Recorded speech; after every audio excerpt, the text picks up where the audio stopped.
ফের সরকারি হাসপাতালে চিকিৎসার গাফিলতির অভিযোগ। আরজিকর হাসপাতালে শিশু মৃত্যুকে কেন্দ্র করে চাঞ্চল্যের সৃষ্টি হয়।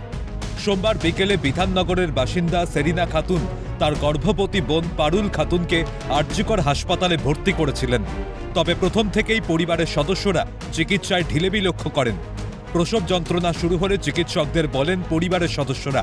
দীর্ঘক্ষণ ফেলে রাখার পর অবশেষে পরিবারের চাপে আল্ট্রাসোনোগ্রাফি করা হয় বলে অভিযোগ। আল্ট্রাসোনোগ্রাফি করার পরে চিকিৎসকরা জানান ওই শিশুর মৃত্যু হয়েছে। পরিবারের অভিযোগ, চিকিৎসার গাফিলতিতেই এই মৃত্যু।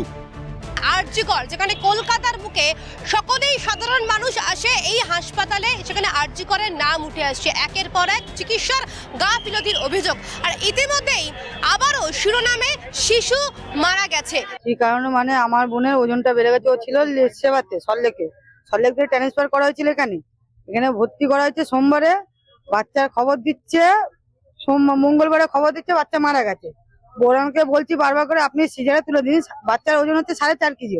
আমাকে বলছে বাচ্চা নর্মালে করার জন্য আমরা ইংরেজি দিচ্ছি, ওষুধ দিচ্ছি, আমাদের যা যা দেবার আমরা দিয়ে দিচ্ছি, নর্মালে বেরিয়ে যাবে। ডাক্তারবাবুকে একটা কথা বলুন, ডাক্তারবাবু কত বড় বাচ্চা নর্মালে হয় না, আপনি সিজারে তুলে দিন, আমরা সই করে দিচ্ছি, সিজারে পেশেন্ট যা হবে আমরা দেখে নেব, আপনি সিজার। উনি বলছে আপনি কি আমার দিয়ে বড় ডাক্তার? অপারেশন করে ওই শিশুটিকে মৃত অবস্থায় পরিবারের হাতে তুলে দেওয়া হয়। পরিবারের দাবি, সঠিক সময় যদি নবজাতকের প্রসব করা হতো তাহলে হয়তো সে পৃথিবীর আলো দেখত। পরিবারের সদস্যরা তাদের সঙ্গে খারাপ আচরণের অভিযোগও তুলেছেন। এখান থেকেই প্রশ্ন উঠছে সরকারি হাসপাতালে স্বাস্থ্য পরিষেবা নিয়ে।